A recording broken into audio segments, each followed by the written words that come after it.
Salut à tous, merci d'être avec nous. Les espaces culturels sont-ils accessibles à tout le monde? Beaucoup affichent leur volonté de l'être, que ce soit des salles de spectacle, des théâtres, des centres culturels, mais finalement sur le terrain on constate que peu le sont vraiment. Et on va en parler aujourd'hui avec nos invités et comment vous appelez ça, Annabelle Offet? Les Lab Days, ce sont des journées de réflexion sur l'inclusivité, le design inclusif. En fait, c'est quoi? C'est un festival? C'est de la réflexion? C'est quoi le terme? Alors, on appelle ça un cycle de conférences, visites guidées et workshops qu'on organise pour la deuxième fois. Donc, la première édition, c'était l'année passée et la deuxième édition, c'est cette semaine. Et donc, voilà, c'est une semaine pendant laquelle on aborde toutes ces thématiques de comment rendre les musées, les espaces culturels de manière plus générale accessibles à un maximum de profils différents. Et avec des ateliers, notamment, on s'est rendu à un atelier, on va le voir tout à l'heure. Alors, vous travaillez pour l'architecture qui dégenre et vous organisez ces Lab Days avec une autre ASBL, Mac & Transmettre. Ouais. Alors on fait la curation donc avec les deux ASBL et on est aussi en partenariat donc avec la Centrale for Contemporary Art qui accueille notamment une partie des activités. Le musée d'art contemporain de la ville de Bruxelles dont vous êtes responsable communication, Estielle Van de Weyhe, bonjour, merci d'être avec nous. Vous êtes responsable communication à la Centrale mais aussi personne de référence en termes d'inclusivité et on va voir dans ce lieu en particulier qui affiche sans doute une volonté d'être inclusif, en tout cas c'est écrit sur votre site internet, à quoi vous êtes confronté quand on veut être vraiment inclusif, quelles sont les difficultés, il y en a, si on évite de faire durer le suspense, il y a beaucoup de barrières à cette accessibilité pour tous. Oui bien sûr, notamment l'année passée on a fait des travaux et malheureusement le budget serré a fait qu'on n'a pas pu faire tous les travaux qu'on souhaitait faire et donc par exemple les personnes à mobilité réduite doivent emprunter une autre entrée qui n'est pas l'entrée principale. Donc ça en fait partie des obstacles qu'on a pu rencontrer effectivement. Alors les ateliers dont on parle, les conférences, ça se passe chez vous cette semaine. Hier, il y avait un atelier sur les assises, des assises inclusives pour tous, avec notamment une introduction de l'ASBL Fat Friendly dont vous faites partie, Mariama. Exactement. Bonjour Mariama Kouadio. Merci d'être avec nous. Alors vous êtes membre de cette ASBL Fat Friendly pour une inclusion radicale des personnes grosses. C'est un peu le sous-titre de cette ASBL qu'on a déjà reçu ici à BX1 dans cette émission Autrement. C'est pas la première fois que vous venez présenter vos revendications. On va parler des assises donc. Alors en un mot, c'est quoi une assise inclusive pour personnes grosses selon vous ? Alors l'assise parfaite, elle n'existe pas, mais en tout cas c'est une assise qui permet d'accommoder le plus grand nombre de corps, et notamment des corps gros. C'est aussi peut-être proposer différents types d'assises pour différents types de personnes. Toutes les personnes grosses n'ont pas besoin d'assises plus larges, mais en tout cas proposer une variété d'assises et de lieux pour pouvoir se reposer. Ça c'est un peu au centre de ce que nous on demande. C'est ce que vous proposez aussi des auditions d'espaces culturels, d'autres espaces aussi privés où on peut appeler Fat Friendly et dire est-ce qu'on est vraiment inclusif, est-ce que on respecte tous les corps quand on s'organise comme ça, quand on pense notre mobilier par exemple, et là vous dites faites attention à ça, etc. Donc exactement. Ça c'est une de vos missions. Vous étiez donc hier, pas vous, mais des membres de l'ASBL à la Centrale et on vous y a rencontré pour cet atelier organisé en collaboration avec Open Structure qui, eux, créent des grilles géométriques pour reproduire du design. Regardez. Voici une assise qui se veut inclusive. Elle a été pensée collectivement cet après-midi.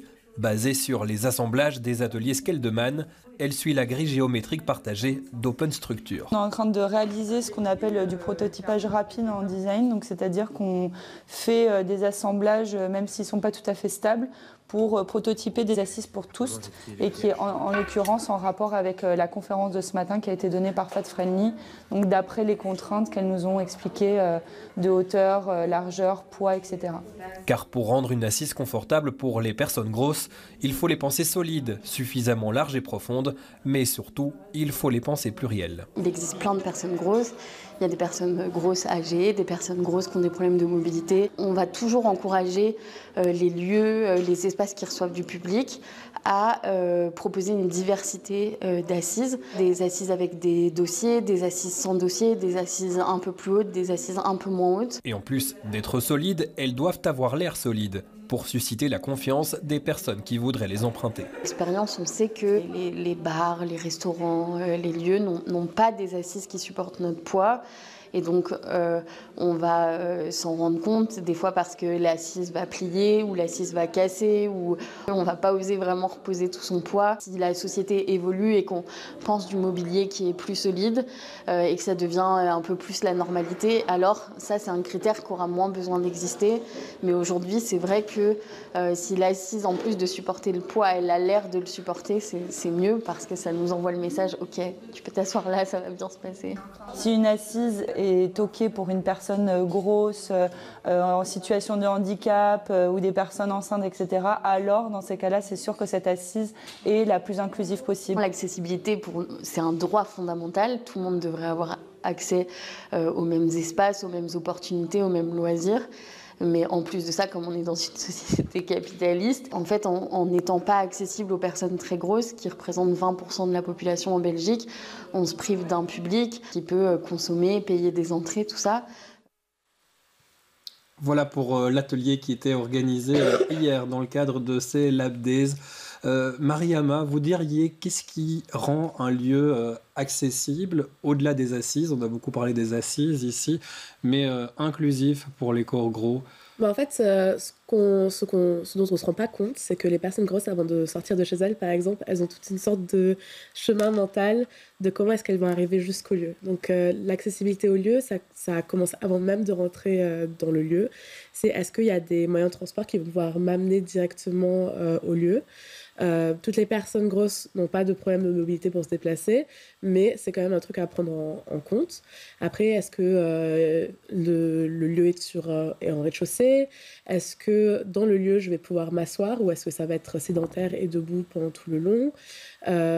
Une fois dans le lieu, parfois les lieux sont accessibles, mais on n'a pas accès, par exemple, l'accessibilité aux toilettes est compliqué ou simplement parce que les toilettes en elles-mêmes sont étroites ou parce que certaines personnes grosses ont des soucis pour monter et descendre les escaliers, par exemple. Et donc là aussi, c'est une barrière pour avoir accès au lieu. L'inclusion corporelle, parce que Estienne Van de Weke, on parle beaucoup d'inclusion. Alors, qu'est-ce qui vous vient, vous c'est quoi votre première idée quand on parle d'inclusion, d'inclusivité ou d'inclusion pour un lieu culturel? Il y a beaucoup de topics comme ça à cocher. Est-ce que l'inclusion corporelle, celle d'accueillir différents corps, fait vraiment partie de ce à quoi font attention les lieux culturels? Les lieux culturels, en règle générale, c'est une très bonne question. J'ai l'impression qu'il y a beaucoup de gens qui pensent que l'inclusion, c'est l'accessibilité et la mobilité des personnes à mobilité réduite en premier. Voilà, exactement. Et il y a beaucoup de personnes qui s'arrêtent un peu à ça dans l'inclusion, alors que l'inclusion, c'est effectivement l'inclusion des différents corps, des différentes manière de lire un texte aussi. On n'a pas tous la même capacité de lire un texte, donc l'inclusion, c'est aussi de permettre aux personnes d'avoir des textes accessibles. Ça peut être aussi évidemment les minorités de genre, donc on propose aussi des toilettes non genrées à la centrale. Et effectivement, les assises, c'est un sujet très important parce que pendant des années, dans les centres d'art, c'était important d'être le plus esthétique possible et donc d'être le plus puriste. Et donc, les assises étaient quasi inexistantes. Et là, on se rend bien compte que c'est pas possible. Et donc, on travaille vraiment sur le fait d'avoir au moins une assise par salle d'exposition. Oui, donc déjà, il y a avoir les assises, puis avoir les bonnes assises. C'est ce que vous vouliez faire hier avec cet atelier. L'an dernier, c'était d'autres assises qui ont été pensées, notamment pour les enfants et autres, parce que la diversité des corps, évidemment, correspond aussi à la diversité des âges. C'est important pour vous, à l'Architecture qui dégenre, à la base une association féministe qui veut revendiquer la place des femmes dans l'architecture et puis se rappeler aussi ce qu'elles ont fait pour l'architecture, de se poser ces questions-là. Oui, évidemment, nous on s'appelle l'Architecture qui dégenre, donc c'est vrai qu'à l'origine on s'intéresse plus à la question des inégalités d'usage sous le spectre du genre. Donc, comment rendre l'espace en général plus accessible pour les femmes et les personnes issues de minorités de genre. Après, pour nous, c'est vraiment essentiel de travailler avec une démarche intersectionnelle, comme on dit. Donc, ça veut dire qu'on va aussi s'intéresser aux inégalités d'usage sous le spectre d'autres formes plein d'autres facteurs qui peuvent mener certaines personnes à représenter une minorité dans un espace. Donc voilà, ici on a parlé des personnes grosses par exemple, mais ça peut aussi être parfois les enfants qui ne sont pas accueillis dans certains espaces. Donc la question de la ville accessible pour les enfants, c'est aussi une question super importante. Dans les espaces culturels, c'est aussi quelque chose qui peut vraiment être amélioré. Parce que quand les enfants ne sont pas...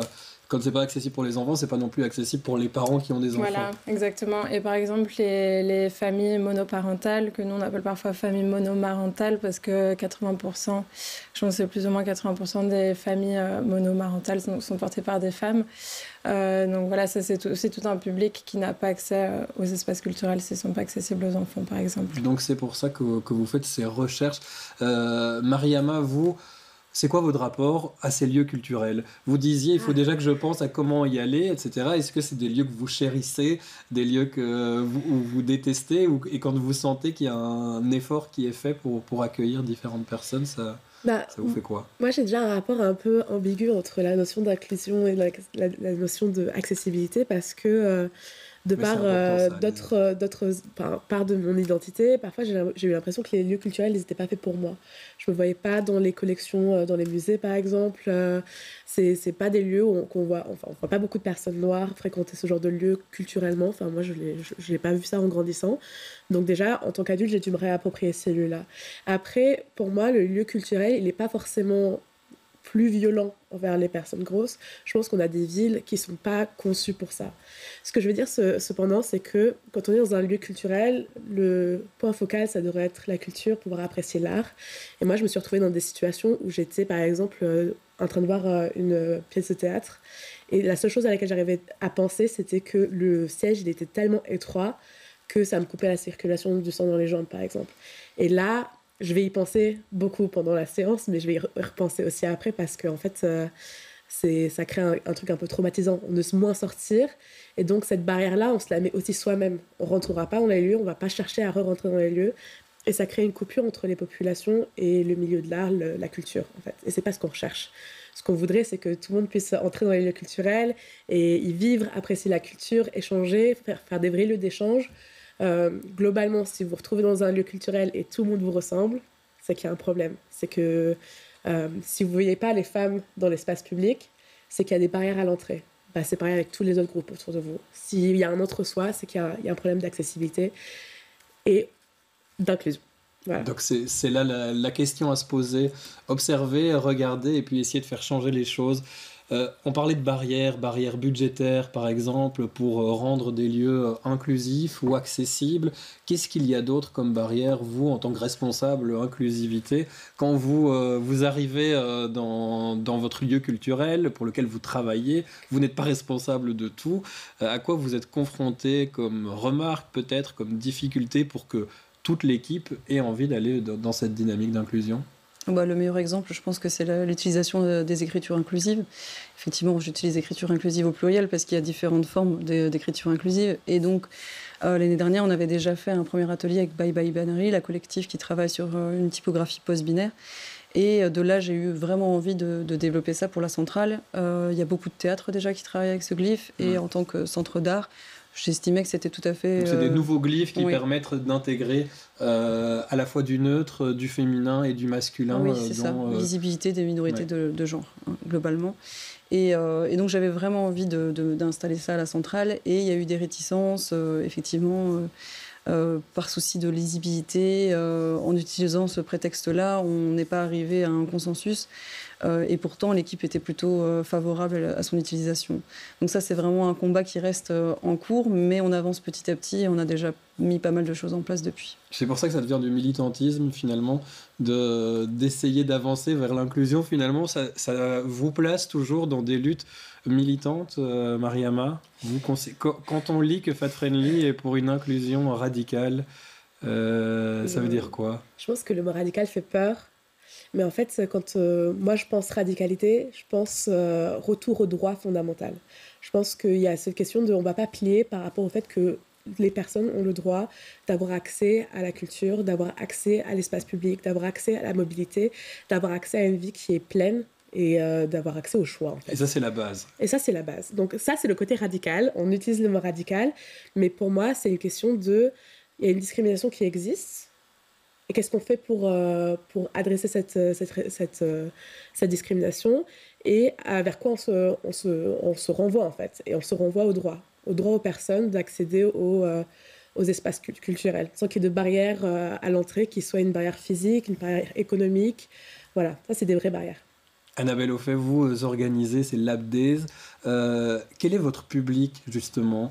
Qui s'intéresse à ces questions et qui il faut aller chercher? Nous, quand on a mis en place la programmation, on avait une volonté de toucher en priorité des personnes qui travaillent dans le secteur culturel, parce qu'on va adresser toute une série de questions de comment adapter les institutions culturelles en général. Donc, on trouvait ça intéressant que ce soit un public qui puisse directement agir sur ces questions-là au sein de leur structure, qui puisse avoir accès à ces contenus. Après, en fonction des formats pour les conférences et les visites guidées, par exemple, on a aussi une volonté de toucher un public un peu plus large. Donc, notamment tous les étudiants, étudiantes, qui travaillent dans tous les secteurs culturels et de l'art. On avait une volonté assez forte de pouvoir les toucher également. Après, c'est toujours des événements relativement grand public, donc on invite vraiment toutes les personnes qui ont un intérêt pour ces questions-là à pouvoir aussi avoir accès à ces événements. Oui, c'est des endroits aussi où on s'apprend les uns les unes les autres aussi. Estienne, ça veut dire que quand on participe, on peut aussi témoigner de son propre vécu, et ça aide évidemment tout le monde à comprendre lorsqu'on travaille dans un centre culturel pour essayer d'avancer. Oui, quand on parle des institutions, vous êtes par exemple lié à la ville de Bruxelles, il y a des labels qui existent en région bruxelloise avec la ville de Bruxelles, par exemple, des labels queer, des labels inclusifs, des labels PMR et autres. C'est une bonne idée pour vous de labelliser l'accessibilité ? Alors, je ne sais pas si c'est une bonne idée, mais en tout cas, je pense que c'est un bon départ et ça peut encourager aussi des institutions à s'y mettre, en fait. Ça montre que ça bouge aussi de manière plus large. Exactement. Et donc là, par exemple, on a eu un premier label avec Accessi qui a fait un audit de notre lieu physique pour déterminer une fiche d'accessibilité du lieu. Et donc, on a mis plein de choses en place depuis pour s'améliorer. Là, on est en discussion avec le Queer Destinations Label aussi pour avoir ce label d'inclusion des personnes LGBTQIA+. Alors, ça peut sembler être un peu du pinkwashing, mais je pense que c'est aussi une manière de donner au moins, ne serait-ce qu'un signal positif auprès des communautés. Mais c'est vrai qu'il faut faire attention à ne pas tomber dans le diversity ou pinkwashing. Ouais, ça vous parle des labels comme ça, Mariama ? C'est vrai que à la base, l'organisation elle a été créée, donc Fat Friendly a été créée parce que les deux cofondatrices pensaient que ce serait tellement bien d'avoir un label, pouvoir se diriger vers des lieux en sachant que c'est des endroits qui sont fat friendly. Voilà. Bon, aujourd'hui on fait pas un label parce que c'est compliqué en fait de dire que toutes les personnes grosses vont être à l'aise ou vont se sentir inclus dans tous les lieux. Ouais. Mais on propose une cartographie, du coup. Où on va la voir, cette carte, d'ailleurs, voir à quoi ça ressemble. Mais voilà, là, c'est la version qu'on trouve sur Internet, par exemple. Qu'on trouve quand on ouvre un ordinateur, je veux dire, mais ça ressemble, c'est pareil sur le téléphone. On voit des petits points, on peut choisir le nombre d'étoiles. Est-ce que c'est très friendly, très pas friendly, avec des commentaires. Exactement. Qui permettent... si on est inscrit sur le site, on peut faire son commentaire et ça permet les autres personnes d'avoir un avis déjà sur ce qui est faisable. En fait, toutes les personnes grosses peuvent s'inscrire et devenir des personnes référençantes. Donc, sur le site, vous allez renseigner votre taille. Comme ça, les gens savent à peu près comment se placer par rapport à vous, par rapport à votre expérience du lieu. Et il y a tout un questionnaire qui parle de l'accès au lieu jusqu'à l'accès des toilettes. Est-ce qu'il y avait une rampe d'accès pour PMR, par exemple ? Et aussi des commentaires qui parlent plus de l'expérience de la personne dans le lieu. Enfin, parfois, il y a des serveurs qui sont super sympas, par exemple, dans des restaurants et qui vont proposer une assise différente. Voilà. Pareil, on a des lieux publics, des lieux culturels où on sait que les personnes sont particulièrement attentives à ce genre de choses. Et donc ça, c'est possible de le renseigner sur le site. Voilà. Et ça se passe sur fatfriendly.be, je crois. Enfin, c'est facilement trouvable avec un moteur de recherche. sur Internet ou via les réseaux sociaux. Votre compte Instagram aussi d'ailleurs est un lieu de documentation, d'information, d'échange. Donc allez-y. Et puis Corcool, nommons-le, le compte Instagram de Pelfine que nous avons vu en début d'émission, qui parle de son vécu et de son combat pour les personnes grosses. Annabelle, les Lab Days, c'est pas fini. Donc il y a eu cet atelier hier par rapport aux personnes grosses. Il y a un prochain atelier sur l'écriture inclusive dont on a beaucoup parlé avec vous, Estielle, et l'importance d'aller un petit peu plus loin que peut-être le point médian. Ça se passe aujourd'hui. Oui. D'autres ateliers sont prévus encore dans la semaine. Pour les workshops, c'est tout. On a encore 2 conférences. Il y en a une qui aura lieu ce soir et la deuxième demain. Il reste encore des places pour celle de demain. Demain, ce sera avec des témoignages d'institutions. On aura une représentante des Halles et du Théâtre National et Estielle pour la centrale qui témoigneront de comment mettre en place, rendre une personne responsable de cette compétence-là au sein de l'institution et comment se former, etc. Et ensuite, on a un cycle de visites guidées à la fin de la semaine, ce week-end, samedi et dimanche. Donc ça, je vous invite à aller voir aussi sur le site de la centrale où vous pouvez vous inscrire. Il reste encore des places également. Voilà les visites de l'architecture qui dégenrent avec toujours cette lecture pertinente de nos espaces publics. Revenez, Mariama, si vous le sentez, je vous vois, voilà. Merci d'avoir fait ça en toute discrétion et de revenir pour clôturer cette émission parce qu'on arrive à la fin. Estielle, cette conférence demain, donc vous serez avec, vous représentez la centrale, avec donc, on le disait, le Théâtre National et les Halles de Schaerbeek. Qu'est-ce que vous voulez en dire? Avec quoi vous allez arriver, vous, lors de cette discussion? Qu'est-ce qui vous semble le plus pertinent, important à faire passer comme message?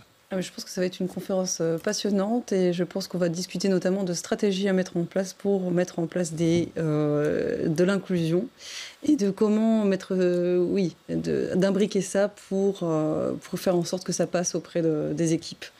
Voilà. Donc globalement, ça part souvent de personnes concernées, sensibilisées par les questions et comment faire en sorte de travailler main dans la main avec ses collaborateurs.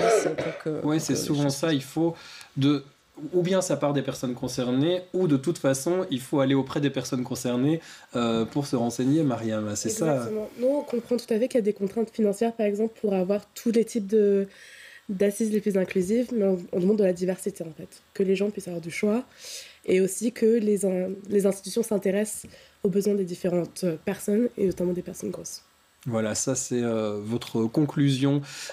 Pour ce qui est d'Assises, il y a plein d'autres choses par rapport à la grossophobie qui sont pertinentes à dire, qu'on a déjà dit dans cette émission et qu'on pourra redire évidemment. Alors il y a cette carte qui vous permet d'être inclusif, mais il y a aussi l'approche qu'on a en général des personnes grosses, la manière dont on les médicalise. Ça c'est un point important avec lequel vous revenez beaucoup dans vos publications et dont on aura l'occasion de reparler. Mais on peut peut-être en dire un mot. C'est important pour vous aussi de changer la donne par rapport à ce qui est fait au niveau médical. Déjà, nous, on n'utilise pas le mot obèse parce qu'on considère que c'est un terme médicalisant, que toutes les personnes grosses ne sont pas malades. Donc, c'est un terme qui est discriminant par essence. Et on a un regard du monde médical sur les personnes grosses qui est toujours un regard de médicalisation, de pathologisation des personnes grosses. Donc, oui, c'est une logique d'écoute aussi, de demander. Les personnes grosses sont des personnes connaissantes sur leur santé, les écouter comme on écoute les femmes. On a aussi tendance à beaucoup minimiser la parole des femmes et des autres personnes minorisées sur leur propre expérience. Donc, c'est ce qu'on revendique, oui. Merci pour ces informations. On arrive à la fin de cette émission. Annabelle, on a entendu le programme. Alors, est-ce que des Lab Days comme ça, qui parlent de design inclusif, d'espace culturel inclusif, ça va continuer à s'organiser, ça va aller de mieux en mieux, ou ça va aller de pire en pire, d'après vous, avec ce qui se passe au niveau international, mais aussi belge et régional? On Est-ce qu'il y a croise un les risque, doigts. honnêtement, pour que vous ayez encore des subventions simplement pour organiser des activités comme ça? Pour le moment, on n'a pas de subvention pour un prochain cycle Lab Days, donc on attendra un peu de voir ce qui est possible d'avoir.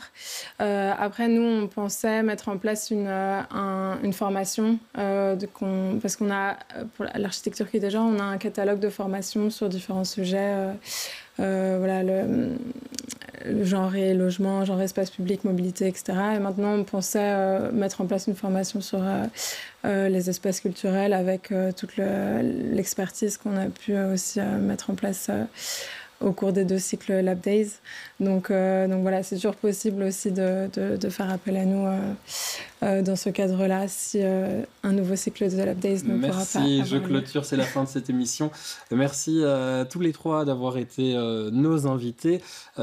Estienne, on vous voit demain à cette conférence avec les confrères, consorts des autres espaces culturels. Et on se retrouve très bientôt pour un prochain numéro d'Autrement.